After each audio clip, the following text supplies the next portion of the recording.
guys. Good morning, and thank you guys for being here. Oh, Good morning. Sorry, I got a there you mouthful. are. I do that all the time. Put a There's big just a little mouthful of, lag. stuff in my mouth right before I have to start talking. So I'll spray it all over the screen, not at you guys. How's that? Yummy. Thanks. Well, well, good morning. I woke up this morning, I walked outside, I'm like, holy cow, the weather changed like that, fall is here. So who's excited about that? Absolutely. Hey, the high on Wednesday is supposed to be like 82. Can you believe that? Wow. 82 degrees, baby.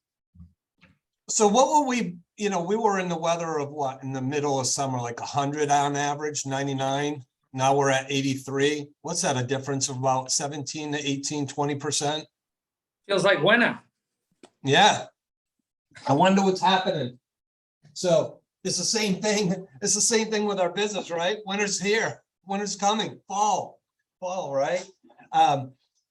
Interesting thing. I do these numbers every single month. And this morning I was sitting down. I had the Board of Realtors magazine that comes in. The September book comes in the end of September. So any of the trainings that you want to go to at the board, you might have missed them. That's Daytona for you. So anyway, what was interesting was closed units were down 21.5%. 21.5%. Units were up 22%. So more units active listings, so more active listings. Homes under contract year to date versus last year to date, down 30%. But here was what was really interesting. The closed sales volume was flatlined. It was completely flatlined, and I'm sitting there thinking, going, holy cow, what have I learned over the last few years about lagging indicators? What's a lagging indicator, right? And Curtis is shaking his head going, we know exactly where this is going. So I just want you guys to be aware, if units are going down in closed units, volume is maintaining to what it was last year, which is a little higher, right? It's actually 19% higher. Now that there's more inventory coming, which creates less offers per property, which will create price reductions. Would you agree? So that's what we're going to talk about today is what are the 7 scripts that we can use working with sellers who do not wish to price realistically, right? So though we have 61 individual agents on the call, and I already know by most of you that I actually talk to on a regular basis have inventory where last year, the same time, you were struggling to keep an inventory. You get a listing and it was gone the next day under contract. Now, some of you are carrying 3, 4, 5, 8, maybe even 10 listings, and you have open up house opportunities. I get calls all the time. Tom, the seller won't reduce the price. What do I do? Call them and tell them to reduce the price. Have a market conversation with them. So I'm gonna kind of go through a few things here. Joe and Tiffany, I sent an email to you guys, and I'm just gonna right now, I'm just gonna copy this and put it into the chat so everyone can have it. But I pulled these scripts for everyone to start utilizing when you get a listing, go on a listing appointment. When you're, it's not letting me do it because there's so much there. So if you can create a link for it and put it in there, that'd be great. So 7 scripts to use when working with sellers who don't want to price a home realistically. We talked about last week, we dug in pretty good about, and I think it was Curtis and Debbie both brought it up because I got the notes right here. When we're talking to a buyer or a seller, the most critical component is the consultation. The consultation with the sellers, the consultation with the buyers. Don't be the forecaster. Show them material, show them the market. Don't tell them what the market is. Put it in writing. Put everything down about the market, not what the market is year to date, but what the market is the last 3 months versus last year, maybe, right? So that's a critical thing, because as we're working with sellers, it's our duty and our job to give the proper information. And by the way, guys, we're in this every single day. Sellers get their information from their neighbors and their family. And they get information. The media, right? The media. Well, the media is on our side now because they're saying prices are coming down, units, more homes available, buyer confidence down, blah, blah, blah. So that's kind of a benefit when you're working with a seller somewhat, right? Hey, look, the media is even saying this. It's not me. So 7 scripts. And Joe and Tiffany have those, if they can upload them or if they can put them into our workplace or wherever. Could you please send it as it's PDF or Word file? It won't let me open as. Oh, okay, Joe. All right, I'll do that. I'll send it as right now. Give me 1 second, guys. I'm gonna send this to Joe. While you're sending that real quick, Tom, you know, yes, the media's on our side, but Curtis and I talked about this a lot this week. There's nothing wrong with this market. There's nothing wrong with interest rates. There's nothing wrong with houses staying on the market. There's nothing wrong with it. What it means is we have to explain a little bit more, and we have to help the sellers understand in advance. Now, if you already have a listing, you already have the listing. But if you're going to take a listing, and put it this way, it's not an alarmist market. The sky's not falling. Nope. This is just where we are, and it's our job to educate. Curtis sent me a great statistics that we have access to through some relationships from Trend Graphics, right? And it's a way. By the way, Tom, everything you said about the flat line is happening over here on the West Coast too. Everything you're talking about the market. You need to visually be able to help your sellers understand what the truth is, and telling them, hold on a second.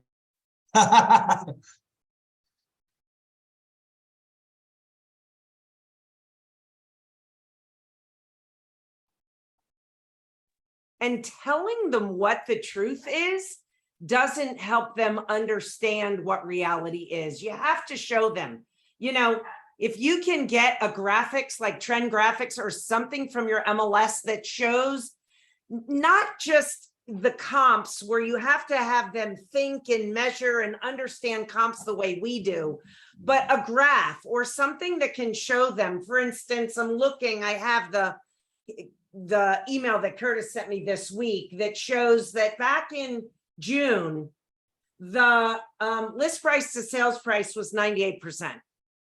Very clear on this graph. In current, like last week, 9/11, the list price to sales price was 94%. So if I can sit down with the seller and say, look at this, look at what was happening in June, look at what's happening now. What do you think that means? It means that most people are at least 5% overpriced on the market if that's dropped by 4 points in 3 months. So the best time to have a conversation about a price reduction with a seller is to get them understand the truth of the market before they list. Now, if they've already listed, it's going to take you time. You're not going to be able to do it on the phone. You're going to have to go to their house and say, I'm sorry, I don't think I really helped you understand what was happening in the market. And I brought some graphs and things over to you because I'm committed to help you sell your home. And I think I need to do a better job of it, showing you what's really happening. And then it might take you an hour to get them to understand what's happening. If you can do that, You can't say, hi, get a price reduction. Hi, you need to lower your price. Hi, you need to help them understand what you understand about the market. So the best time to do that is before it's listed. The second best time to do it is now, but call them up and make an appointment and go over to the house and spend some time and then take them back to motivation. Why are you selling? Yeah, Yeah. 100%. I'm putting some of these scripts up there. And here's one that really resonates with me because I hear this so often. So you're saying you don't want to give your home away.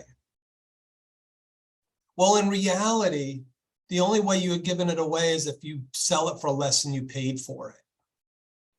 Since you purchased this home and for a much lower price, and you've actually made massive gains and will in reality be reaping huge dividends when you sell it. You might not be getting the same amount you would if you had sold a few months ago.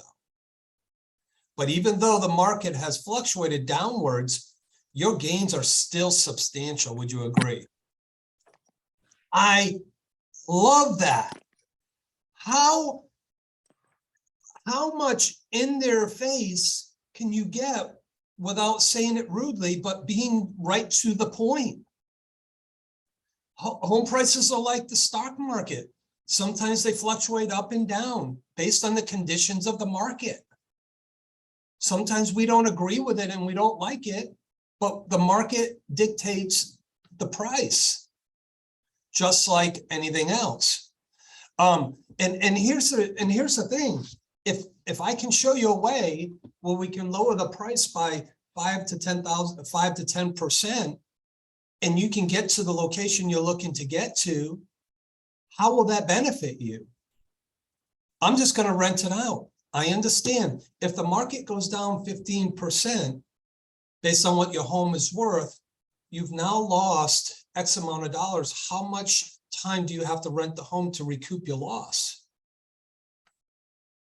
See, if you're not seasoned or building your, not even seasoned, let me rephrase that. If you're not building your skill set for the change of the market, you're going to struggle. So adapting and moving quickly to this market. When the market was flying like crazy, we had to adapt, do open houses, submit offers on Mondays, have an opportunity to bring our own offer, correct? Now it's shifting so fast. Get the inventory, but price the homes effectively. And by the way, the more effectively you price the home, the more homes you sell, the more opportunities you get because you get more referrals and you get more momentum of people talking about how great you are and you sold over the guy who says he's the best in the world that can't sell a darn thing anymore.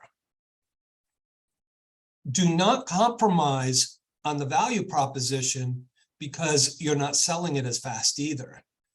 Don't say, well, it's only a $200,000 listing. I'm not taking professional photos. Don't say, I'm not putting I'm not having a signpost up there because of this. I'm not doing this because of the price. I'm not doing this because of the price. Don't compromise the value proposition because the market is correcting. Invest in what you need to invest in more than ever right now. Double down on getting that home out there. You need to be exposed as much as possible, but doing it with the right pricing is critical. I understand you have a lot of money in this home over the years. That has helped to increase its value overall, but will not push the current direction. Deflection is 10%. In other words, if you can price that home 10% below the market and you get multiple offers, and it's a proven fact. My wife is working with a buyer, a $450,000 home in Deltona, which that's a high price for some parts of Deltona. There's 3 offers, and here's what the agent said. We're waiting to see how many offers we get. We will then discuss them on Monday with the seller. By the way, the home is priced 10% below the market. 10% below the market. This agent did an amazing job. And by the way, offers are going in above list price.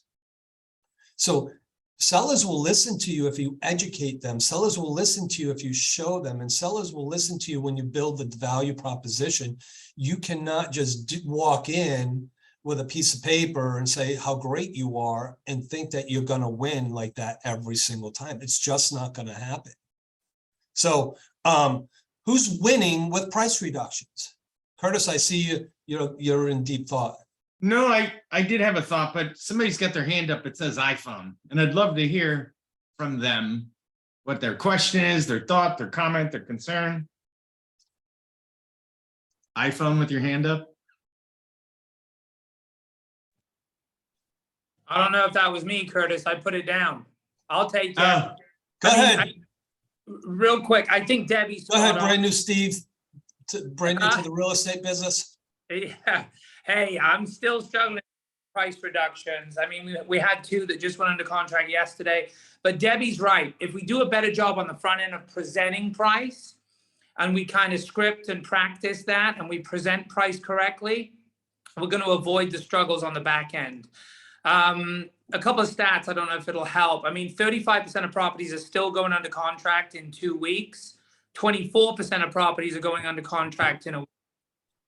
4.8 million units is still projected. There's enough there for all of us to get our fair share. Days on market, Florida is 20, national it's 26. And something I'm using is it's pay now or pay later, right? If they're listed, 5 to 10% higher, say at 300 grand, and if they reduce to 290, they sell, they stay at 300 and make 5 months of payments that total $14,000. It makes more sense for them to reduce, move now, and make the payments in their new home if that's what they're planning to do. So Yeah, guys, it's not a hard conversation if you build your skill set on it. It's not a hard conversation to have because they're speaking the truth. It's not a hard conversation to have the more people you get in front of. It's hard when you first do it for the first time with the first person. It will be a little bit difficult, but if you go in with the mindset, I'm here to help them, support them, and help them achieve this goal. And if I don't, they may end up with a mediocre agent who's going to come in that's not staying up on the knowledge of what's going on in the real estate market today, and they're going to get hurt financially. My obligation to them is to help them financially, not hurt them. So if you see that a seller needs you, you better go in there for the win to protect their asset. Because a mediocre agent could slide right in, being that smooth talker, and hurt them financially. absolutely, they'll end up with a weak agent in a weak moment, That's right. And you know what? Some of the, I'm not going to say, I don't want to say some of the weakest agents are doing this, but I would say a lot of agents making calls to for sale by owners and expireds right now are quick talkers, and they're getting the inventory, but they're going to eventually win because they're going to be the ones with all the inventory. And by the way, some of those are the agents that may not even care about the value of their home. You guys actually care and you study. Go ahead, Curtis. well, so you guys are all spot on, and I just wanted to jump in because I had I always go, look, I mean, we're in a shift. We all know this. We're not headed in a shift, like we're in it, like it is what it is. And so we got to get real about these, our conversations and scripting and understanding the market, all the things that Steve said, all the things that you're saying, and all the things that Debbie said. And it just brought me back to this book, Shift, which was written right the last time. I can't help it. I can't stay away from this book. But I think this will be help. I think all the things you guys are saying and chapter 7 of this book will be helpful to you too, because I just read it and it says in here, one of the things that needs to be in your script when talking to a seller, and we know this, we know that you have to price ahead of the market. And so here's what it says, tell your seller, we're in a race against time. And the best price you get is the one you'll get right this very second. And if you wait, it's going to be lower, right? We all know this, right? And then you get into, and it talks right here, it says, the cost, and it says, take this book with you or this section or whatever and share it with your seller or talk through these points, but here's what it says: the cost of overpricing in a shifted market. And these are things that we know, but these are the things that are going to occur. Fair market value declines during a market shift. Seller hopes a higher initial price will draw a higher offer. Not true. Market interest is fragile. And what's it say? Market interest is fragile and wanes quickly. We're seeing that, right, with our buyers. Saleable price is impacted by the declining market values and staleness in competition with your listing. Small price reductions only chase the market down, and properties sell when buyers see very attractive prices.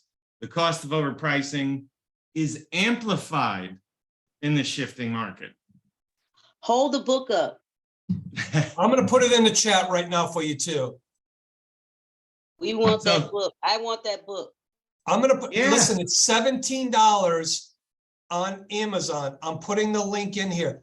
Curtis, that's why I love having you guys on this call, is because of all that you guys have coached on, all of that you have taught on, all the education that you have is, oh, Claire Autry, there she goes, right there. So everything that you guys have taught on, everything that you trained on, coached on, and everything else, you bring it right back to the material, right?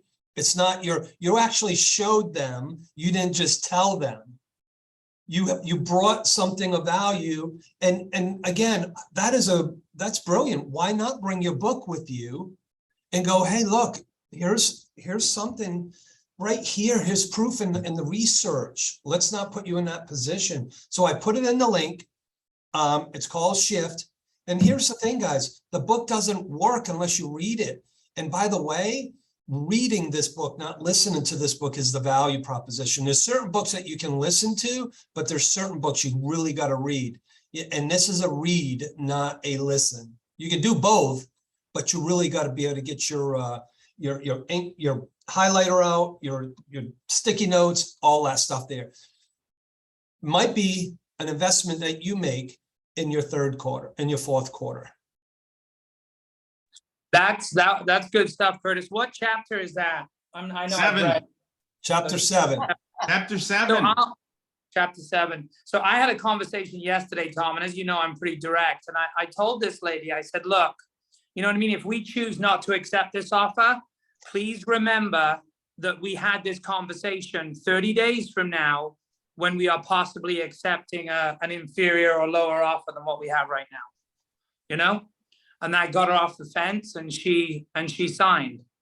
So I don't know if that helps, but that's what I'll say. Yeah, yeah.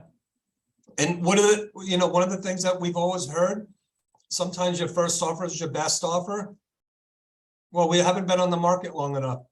That's a great thing. We marketed the crap out of this. We got the best offer for you, for the best buyer that's available right now. Let's not lose this. Otherwise, you may get an inferior offer down the road. Are you prepared for that? Exactly. Just because it's the first offer doesn't mean it's the wrong offer. That's 100%. Yeah. So having having direct, honest conversations and with factual information. And what better way than carrying the book with you versus copying a page out of the book and putting it in your presentation? Yeah, that's awesome. I'm learning based. I read everything. I study the market. Matter of fact, I bring all my material with me too, just so I can show you. Well, Oh, you yeah. could, Tom, you could ask the question, you could say, because most sellers, we all remember 2006, 7, 8, all the things. We remember that. Like everybody remembers that. So you could say, hey, listen, Mr. and Mrs. Seller, you remember back in 2007, 2008 when the market crashed? Yeah, I do remember. Yeah, this book was written about that, and it's happening again. Would you agree? Yeah. So here's what we need to do. It's right here on page, in chapter 7 on page whatever. Yeah. Just saying. I remember when all that happened, we were more focused on wanting to get more buyers and sellers at that time, right? Because we knew a lot of the sellers, we couldn't sell the home. It was a short sale, right? So then we had to figure out how to do short sales. And then when we had a buyer, every realtor in town would be calling you. I heard you got a buyer. Can you look at this list? They're your friends. They're gonna be your friends, I promise you. Claire, So one of the things that I find most interesting is making sure that we have multiple ways to communicate with our sellers. And I love how Debbie and Curtis and you talk about the graphs and stuff. So within our MLS and within our lender partners, some of the things that I have chosen to place in our pre-listing packet actually is a trend graph of interest rates and a trend graph of home prices, because they still think the sky is falling. It's not. And so when you're dealing with educated people and you take them to their educated mind rather than their emotional mind, when you take them to the educated part of their mind, the pain starts. And when they're in pain, they will move and they listen to the facts and honest, and they like to see them, just like what Debbie's shaking her head. Yep. So get with your lender partners and get in your MLS, because you can pull trend graphs from your MLS. You can pull trend graphs from your title companies. You can pull trend graphs from your lenders. This helps you not spin a different story. It allows you to give them the facts. They're smart people. If they weren't smart, they wouldn't have a home to sell. So that's what we're dealing with. And with their biggest portfolio, it shows you did your homework and work ethic, just like Liz with her door knocking. She does it purposefully. How many people are out there doing it? No one, So what are we doing to show our worth? Just give them the facts as well. So the easy ways to get those things, y'all. that's fantastic. Lizette put in a private comment to me, which it's okay that she puts it public. But it's basically, she has a copy of the shift booklet in a PDF and she's going to attach it. Okay, I just didn't want to, just that I was given by permission by, I remember the pivot group and all that, but I have it. I do have a free copy just in case, No, it's fine. It's fine that you give that out. There's no one's going to come back and beat you up for it. Okay. So good. Thank you for that, Lizette. So if you want a PDF copy of it without buying the book, Lizette's going to put that in there for you as well. Remember, chapter 7 was the pages that Curtis had read and talked about. And so who else on the call? Who on the call has a success story or let me rephrase that. Who on the call is having success with price reductions? What are you telling the seller? How are they reacting? And what's the outcome? Tom, you know what I am using during the presentation? And if everybody goes onto YouTube, because I don't have the link. So I started implementing this into my pricing presentation about a month and a half, 2 months ago. Terry Story, price strategy. Terry, Terry Story, Story. And it's just a little graph, and I sit there and I draw it out with the sellers. It's about chasing the market and what part of a real estate cycle we're in. And I literally draw it out with the sellers and have them become involved. And it's pretty powerful. And it only takes a couple of minutes. You guys just practice it and throw it into your listing presentation. With the way the market's going, it'll help. So Terry Story pricing strategy, pretty cool stuff. I'm gonna put it in the chat right now. I have it. Okay, yeah, it's only it's a short watch, and it's good. Yep. So yeah, drawing it out, talking about it, and showing them, right? Not just telling them, right? Anyone else? Thanks, Steve, for always your input. Steve's been in this business, I think 24 years, Steve. Oh yeah, a little while. 24 years. He's been through all the markets, and he's succeeded through them all and didn't get out of the business and then come back. I know many people that were forced out of the business in 2007 and 8 and came back, right? Now they were forced out because they weren't prepared or they couldn't fight through it or whatever else. I'm very fortunate that I got through it. Deep, George, many of us here have fought through it. No right or wrong, but don't be forced out of this business. So who else has a success story on price reduction, conversation, and what was the outcome?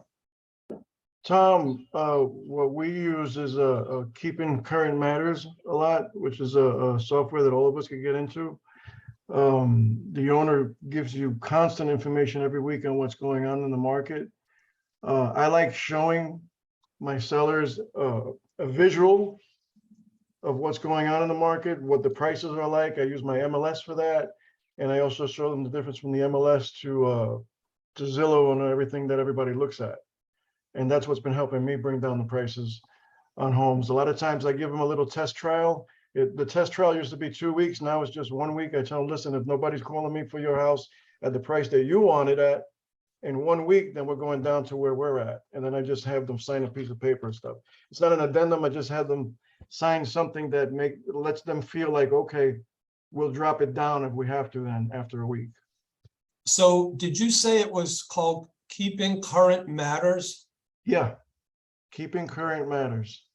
Okay, I got it. I'm gonna put that in there. You know what? And Tony does script and role play every day with his team. And he's very purposeful on that. So this is a great tip here. So thank you for that. Thank you. Oh, yeah. We've been collaborating a lot with Steve lately. So that's the other special thing about this group. We could collaborate with who we need to talk with. I mean, seriously, man, that's another thing you guys need to do is don't try to do this by yourself. Work together as a team. And that's what this is all about here. Yeah. Yeah. Even though you guys are a lot of you in the same market, doesn't mean you can't learn and grow from each other. So, and by the way, other thing that Go ahead, is Deb. something to think about, and it's a very difficult decision to make.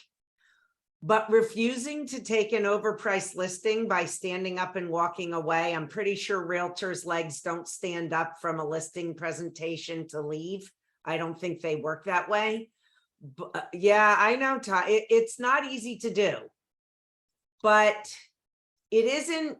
Yeah, Claire's saying yes. It especially if your mortgage is due, right? You're thinking, well, maybe I can get them or convince them. I can tell you, I've stood up probably a half a dozen times in my career. One person let me walk out the door and called me the next day. And that wasn't over an overpriced listing. That was on commission negotiation. And I just don't ever reduce my commission. I don't. They said they could get an agent to do it for less. And I said, then you should sign with them. And they called me the next day and I took the listing and I sold it.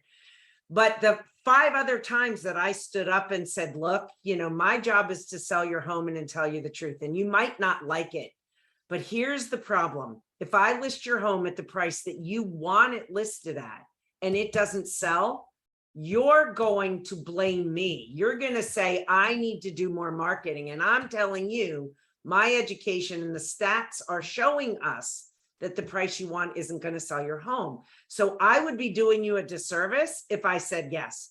So thank you. Well, all 5 of them, as I stood up and said that and gathered my things, 5 of them at no. Sit back down. And I was able to get the listing. It's just so much easier to get the listing price correct at the beginning than to take it overpriced and think you're going to be able to have a conversation that's going to get them to change their mind after you let them win. By the way, they out negotiated you. If you take an overpriced listing, their negotiation was better than yours. And it's just so much harder once it's listed, unless you're going to do what the gentleman that talked about before, I think it was the Fuentes, maybe, that said that he gets them to agree to lower it after a week. That's fine, because we've had that discussion and we're in an agreement. But it's only difficult. It's so much easier to have that difficult conversation and stay stuck on it at the listing appointment than it is to try to get them to lower it later. 100%. One of the things that we learned a long time ago was in a lot of the trainings and coaching formats that you guys do, Debbie, is 3 things are going to happen today. Number 1, you're going to list with me. That's going to be great. Number 2, you're going to not list with me. And I just want to kind of get an idea why. And then the third thing is, you're gonna want to list with me, and I'm gonna have to tell you no now, so I don't let you down later. Is that fair enough? I might have messed it up a little bit there, but that right there, guys, when you say that to a seller, you've just given them permission to agree to either list with you, not list with you, or it's okay for you to get up and walk away. Now, I will tell you that you- right there, I use it. Could you repeat those three things? I have number one, you're gonna list with me, I'll tell you why. You're not gonna list with me, I'll tell you why. And then number three was what? All right, so basically, Debbie, am I doing it okay in that order? You've got it better. It's been a long time since I've said that script. Well, one of You're three in the things- ballpark, so it's One close of three enough. things is gonna happen at our meeting today. Number one, you'll decide to list your home with me. Number two, you'll decide not to list your home with me. And number three, if I feel I cannot get you what you want in the time you want, I may decide not to take your listing, and any one of those three is fine. Fair enough? Got it.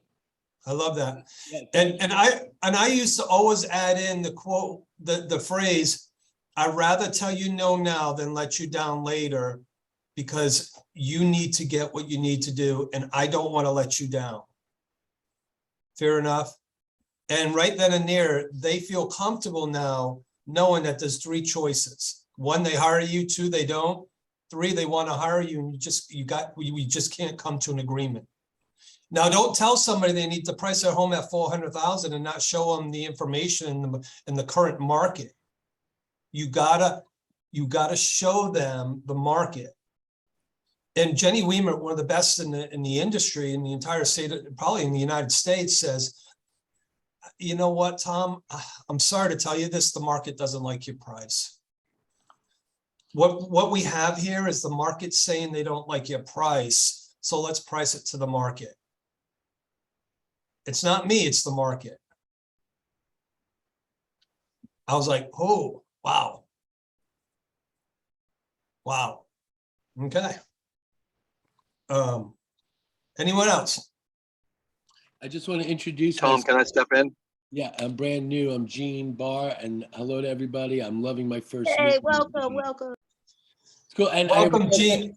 I was also told that if you're a real estate agent, not to be a secret agent, so I'm stepping out. Hello. I've had the pleasure of speaking with Gene, and we probably need to have him at one of our gatherings as our stand-up comic. Right, Gene? Isn't that what you've done over the years? Oh, it costs a lot of money, yeah. If you pay me, I'll do it. So No, Gene was, I'm teasing. Gene- No, and go ahead, Tom. Gene was a stand-up comic for a lot of years with some of the best in the industry on stage. So awesome guy. And he's not brand new to real estate. He's new with us. So, and he's learning. He's got a great office, by the way, right behind me. All right, anyone else? Come on. Come on. All Tom, right. I'm going to step in if you don't mind. Yes, sir, please. Can you hear me? Just a comment. This is the biggest thing I see, even in today's market, even with the people who's been in the business long enough, couple of years or 10 years. Take the emotions out of this game. It's not emotion. It like what you keep on saying, realistic numbers. The market dictates the numbers, not us. Everybody wants to sell a bigger and better property. Oh, I'm going to get them 10,000 over. You're not doing a good justification to your seller or your buyer, and not doing a good job explaining to them how the market is. Like you mentioned about your friend Wilmer Group, I have a contract with them, with their team. They had another contract in, and it fell apart 1 week before closing, and they went and reduced the price. They were smart. They proactive, told the seller, hey, market's shifting. We were under contract 35 days ago. In 35 days, things have changed. And they dropped the price. We went under contract. We negotiated a little bit more. But everybody's on the same page. It's so easy to deal with. when I call some of these new agents or somebody's got a listing, first of all, they're not even calling you back. Second of all, oh, no, we want to get a little higher price. I think the seller can get it. I'm like, are you in the same real estate market that I am in? Means inventory for Orlando has been, please, Steve and Tony and everybody correct me, compared to 3 months ago, from half a month of inventory, we're already close to 4 months or 3.5 months. It's going faster than I think the last crash. So please correct me. So, I'm so glad you keep on bringing these conversations over and over. Debbie and Curtis bring so much great nuggets that keeps me, even who's been in the business 17 years, take the emotions out. If you keep on saying the same things and wrong things, you're not doing a justification to your seller. You're disservicing. You should hand that seller to somebody else who's going to do a good job. Correct. Yep. When a seller says, I want to sell it for more, I'll usually say, don't forget, by the time you're talking price, you've been with your seller for a half hour, 45 minutes, right? You have a little bit of a relationship. And I said, and I kind of lean in, I said, I want to sell it for more. I work on commission. So it's not in my best interest to tell you to lower it $10,000 because I make less money. And the other phrase that I like is, look, I don't make the market. I just interpret it. In my years of skill, or my peers, right? You could be new to the market. Say, look, I learned as a new real estate agent that I should study the market, and I study it every day. I look at the MLS, I look at the trends. My job is to interpret it for you, because you're here in the media and your Uncle Harry and your cousin in Poughkeepsie that sold it for double their whatever. And I'm here to look at our local market and help you understand what's going on and get you. Listen, I'm motivated to get you the best price that you can get, but I'm also here to tell you the truth. And it's not a truth that I want to hurt your feelings. I'm just going to tell you what I see, because you're hiring me to walk you through this process. And if I didn't tell you the truth, I wouldn't be doing my job. And that takes the emotion out of it, right? It helps them understand that you're not just trying to get them to lower the price because you want to make a sale. Look, I'd love to sell it for 100,000 more. I make more money. So Yeah. I'm not motivated to lower the price. It hurts me, but I'm here to tell you the truth. I love it. I love it. Real conversations with real people about the reality of what's going on. And I know you wanted to sell it more. And I know that it hurts you to think you're going to get $10,000 less. But I would be doing you a disservice if I didn't tell you the truth. Could you list it for $20,000 more and get some crazy needle in the haystack person once in a lifetime? It's possible, but not probable. And more than likely, not only will you not get the 20,000, if we overprice it, you might not even get $20,000 less than that. So let's price it right now so we can get the most of the market and we're not chasing the market downward. Correct. It's sometimes it's hard for the seller to hear it, but they got to hear it. And again, it goes to a solid needs analysis, asking them all the questions, all the right questions. Because if someone calls you and says, hey, come list my house. All right, what price? 400. Okay, done. And you haven't done your research and you haven't delivered the right information. You spent money on photos. You spent money on your time. Guys, it's your time has value to that. And the more that you invest in that for them, it gives them the opportunity to sell too. That's our job, to inform the public, our community, of everything that's going on. I know of a local appraiser that underpraises homes like crazy here. And then she'll go and list the same exact home for more than what she's appraised the house down the road for. And I'm like, isn't it an ethics violation? 100% it is. Guys, do you know that if you read your code of ethics, it says overpricing homes is a code of ethics violation? Tom, here's the other trap we can get into is saying, I think you should list your price at 400,000. Correct. Here's what I say as I've gotten them to understand the market. So let's assume I'm in front of a seller and they have a grasp. They're really in conflict, right? They're uncomfortable because what's in their head is not the number that we're talking about. What I say is we're getting at the number. I say, look, here's what the data shows us.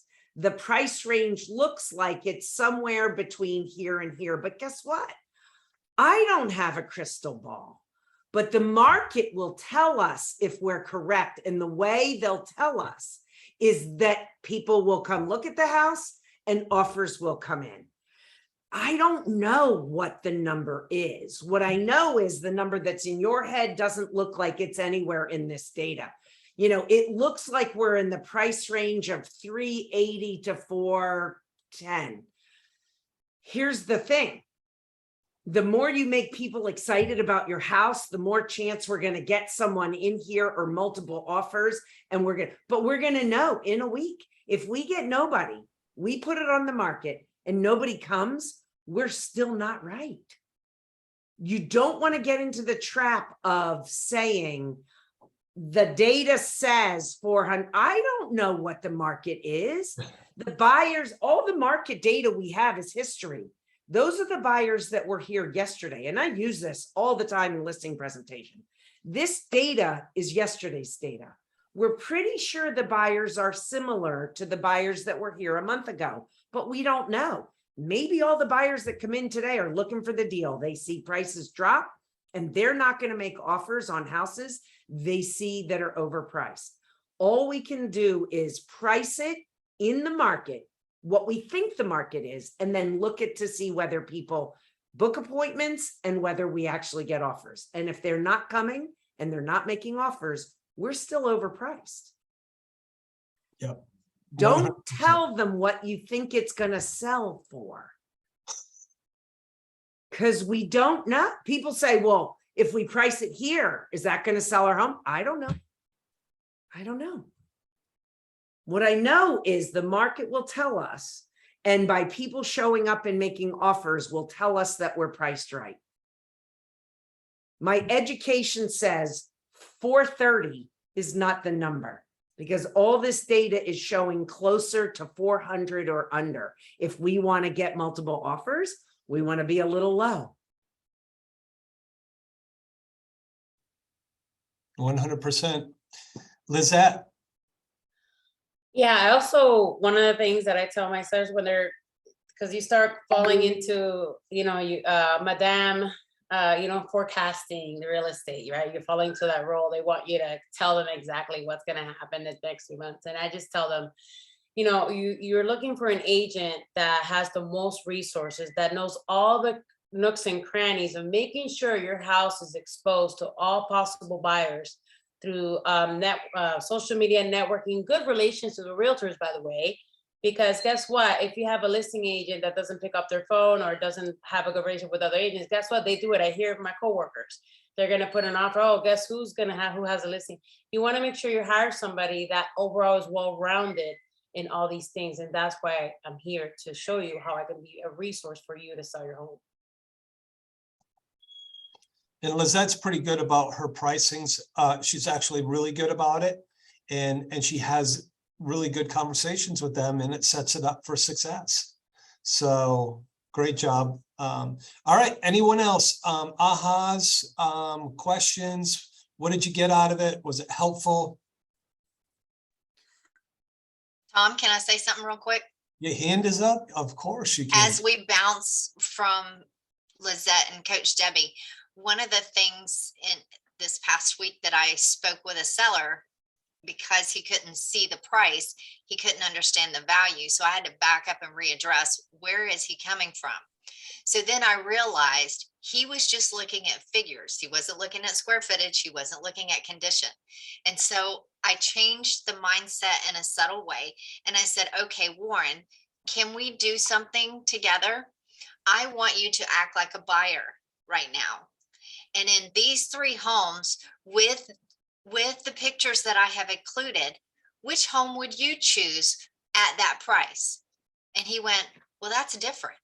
And I was like, exactly. However, the buyers that are coming in are going to say the same thing. Why would I buy your house that's 1,100 square feet at a price point that's higher than an 1,800 square foot home that's in better condition? If we don't show value, nobody's going to come through the door. And that's my goal, is to get people through the door, right? So help me help you. Here's the data. So let's have a better conversation now.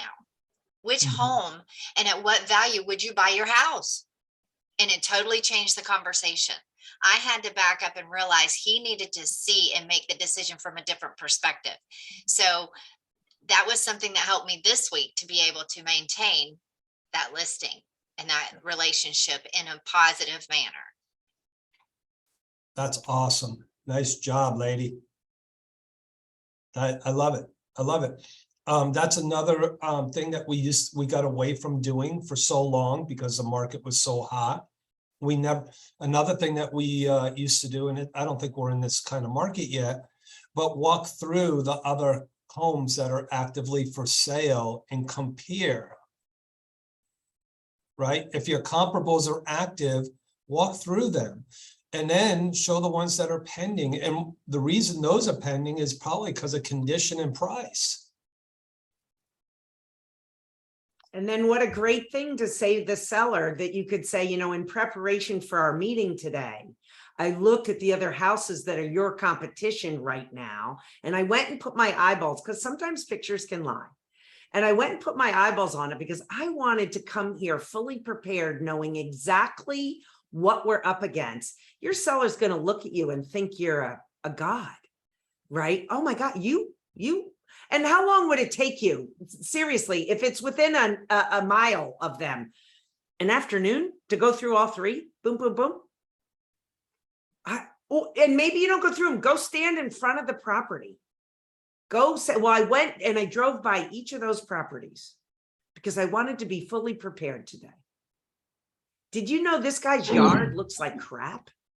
This guy's yard is small. This guy's yard is huge, and it's wow. He must have a landscaper because it looks amazing, right? Those little pictures in the MLS are really hard to give the impact to the sellers, right? To get them to really see that.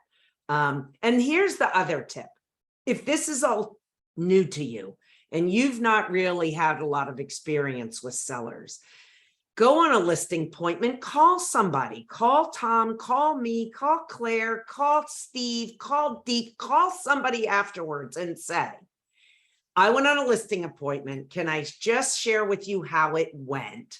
Because that's going to really accelerate your skill when you say, here's what I said, here's what they said. I walked out without the listing, or I walked out with an overpriced listing. I didn't know how to not take the overpriced listing. Debrief it with somebody. They'll be able to help you. And don't be critical of yourself. You're building a skill, but go and talk to someone afterwards and say, where could I have done something different? When I went back into real estate after being in leadership and teaching scripts, I was calling for sale by owners and I sucked. I was horrible. I taught people the scripts. When I called, I sucked. So I said, you know what? I suck. I'm going to go into these for sale by owners. When they do the open houses, I'm going to go in and I'm just going to talk to them. And I would go in and I would talk to them. And then I would go out in the car and I'm like, wow, you still suck. That was terrible. But in my mind, I would say, what was that conversation and where did I miss opportunities to have a better conversation? I would take notes in the car, in their driveway, because I'd still walk out with a sucky conversation. And over 2 or 3 weeks, I would debrief my own self in the car and say, where could I have been more purposeful and led them and got a second appointment? And over 2 or 3 weeks, I got better and I started getting follow-up appointments and I started booking and I started converting them. I did it with myself, but in the moment, I didn't know where I couldn't see it, but I would debrief. So when you leave a listing, call up here and say, here's how, even if it went great, call up here. debrief it, get it into your brain, what went well so that you can do it again. It's almost like a second listing appointment where you get to embed it, or you find opportunities of where you could have responded differently or responded better. You will build your skill twice as fast if you debrief your listing appointments with someone afterwards. Love it. Deep, I love hearing from Deep.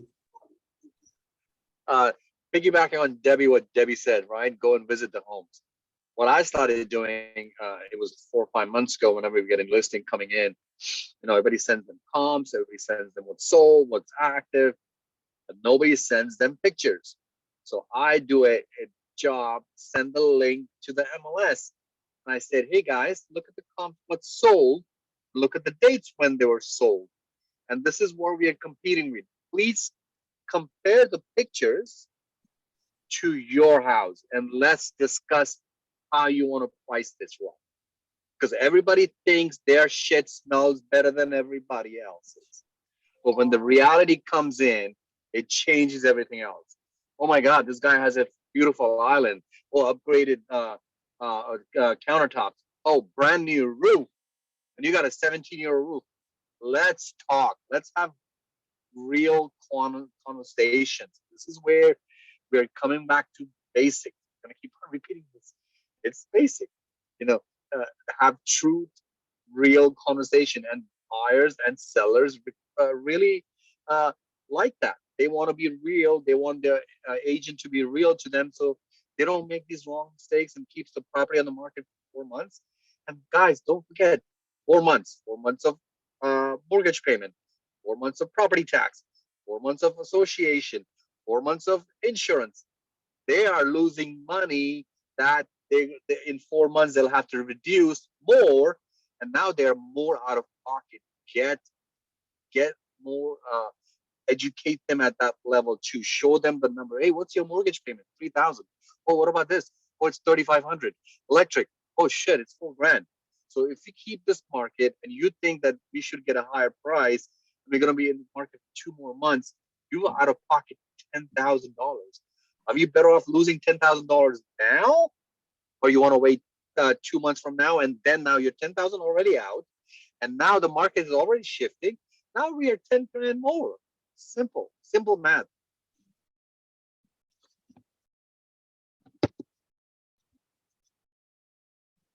That's it. I don't have anything after that. Do you guys know how lucky you are to have access to this stuff? Like, I just think about, I was like Tom, I was a team leader. I was out there talking to agents that didn't have access to this information in such a consistent, repetitive way over time. It's the most valuable resource that you have. And you might think, oh, it's another call. But do you know how quickly you're accelerating your skill and your understanding of what the most successful agents do in the market every day? And do you know that 90% of the agents in the market do not have access to this? I am always helping the agent on the other side of the deal understand how to think about the fact that if I'm making a buyer offer, I'm bringing data to the listing agent saying, hey, you're crazy. You're selling some crazy. Without saying you're crazy, I'm educating you just like I would educate a seller. My buyers really like your home. And I was pulling the data and looking at the comps and the solds and the competition. Did you know that you are $40 a square foot higher than everything that's sold in your geographic area in the last 3 months? And look, and I let them off the hook. I know your sellers probably want this price and you're doing the best to serve them. But gosh, in really good conscience, it's tough for my buyer to offer more. So when you present my offer, can I send you over some trend graphics that you could show your sellers when you make my offer to help them understand? Because look, my goal is to help you get a commission. My goal is to get you paid on this listing. And this is a really good offer. And these buyers are strong. Listen, does that mean I have to do twice the amount of work? Yes. But I want to help that agent help their seller see that our offer is a good offer. So I spend as much time talking to the seller agent. Now, look, if they're difficult, whatever. But if most agents I find are pretty open, they want to get paid. Look, my buyers are not trying to insult your sellers, but here's the data that I looked at when we were making this offer, and I'd love to send it over to you so that you could show that to them immediately before showing them our offer. Why not? Help the other, they don't have access to this. It's not their fault. It's not their fault. They don't have access to leaders that are helping them understand how to be a better advocate for their buyers and sellers. I don't mind doing all the work in a transaction as long as I can get paid and my client gets what they want. So I'll take the time that it needs, and I'll tell them my goal is to help you get paid. Come on, we're in this together. Let's help our buyers and sellers move forward together. 90% of agents are appreciative of that. Yeah, and the other thing too that I heard at one of the Oleno Top Producers panel was there was a lady who would bring her sales team into the property prior or take a look at it prior, and they would all do a market analysis on the property. So they would all do one, and then they would average it out and go in and go, hey, all the agents in my office did a market analysis, and everyone's going to come up a little bit different, but look how close we are on every single one. So you got eyes of several different professionals on this home, and here's what they all have come up with on their own. You know, so it's always good to say, my peers have priced your home to be around this price range. And if you don't have a team, go talk to another agent and ask them to, listen, if I don't sell a lot of real estate, if I'm taking a listing, I'm calling Curtis and say, hey, I did some comps. I'm pretty sure I suck at it. Would you take a look at it and see if I'm in the ballpark? Because then I can go in and say, you know, I did this, but I didn't take just my opinion. I went to a peer that is really trusted and respected, and I asked them to put their eyeballs on it, and they're in agreement that this is a really good range and where the market actually is. I'm not an expert at pricing. I don't sell enough homes to be an expert at pricing. I go ask other people. Then I also ask them to read over my listing agreement because I'm pretty sure I left something out. Hey, you don't have to be good at this. You have to have peers that you can ask for help with. I love that. You're good at Yeah, it. because you have a team around you. You have a team around you. You don't have to be the only one to do it. I guarantee, you know, if you ask Lizette or Claire or anybody on this call, hey, can I get some time? Can you review this for me? Tell me what you think. They're going to say yes. All right, one more and then I am out, and you guys have this after hour party, whatever you have going on. So Joe and Tiffany, it will be yours. And as soon as Lizette's done. I don't know, quick. I just want to say I had an agent call me on a property listing, and the girl's like, I don't do this all the time, you know. And I'm just saying this because sometimes, you know, we're quick to, because we're human.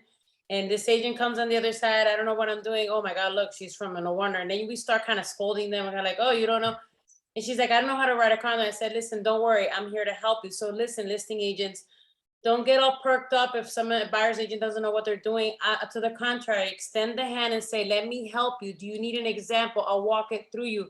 You know, making it work on the other side is a benefit to you as a listing. And I 100%. So yes. many times, like, oh my God, this girl called me, blah, blah, blah, blah. And I'm like, let's get to the other side. There's a lot of reasons why you should be kind. And there's a lot of reasons why we need to reciprocate, because they need to feed their family. They're scared as heck. They're just trying their best to bring that on the other side, look good in front of their client. And I even say this, listen, let me help you so you can look good in front of your client. That's it. I'm just putting it out there. That's it. That's all I wanted to say. Amen.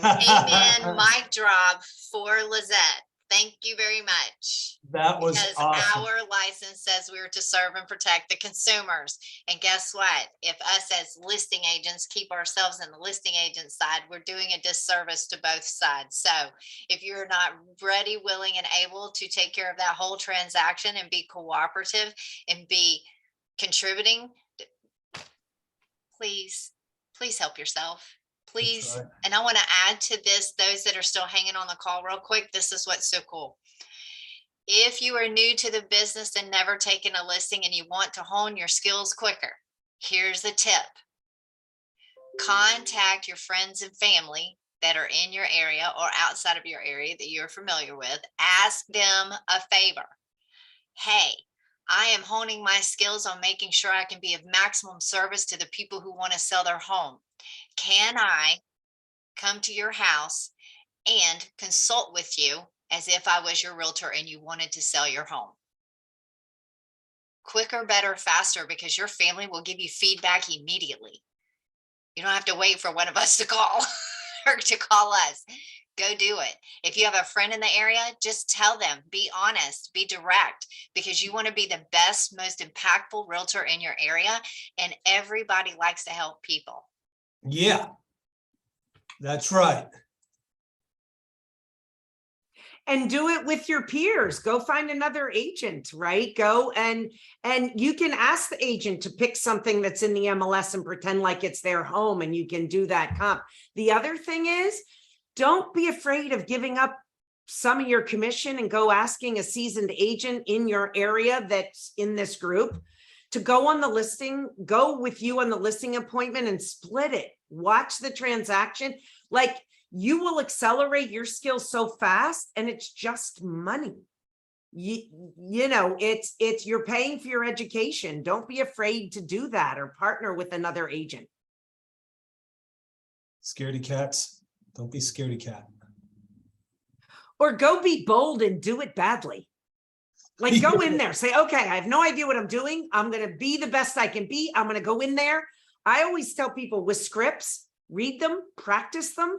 When you get in front of someone, turn them over and just help them to your best ability. Be kind, use your heart, and help them. Just help them. Forget the scripts. Just help them. Hey, I'm here to help you sell your home. Yep. I love it. And do your best. Yeah, just be you and be sincere. It's going to work out. It will work out. So the more at bats you get, the more balls you hit, right?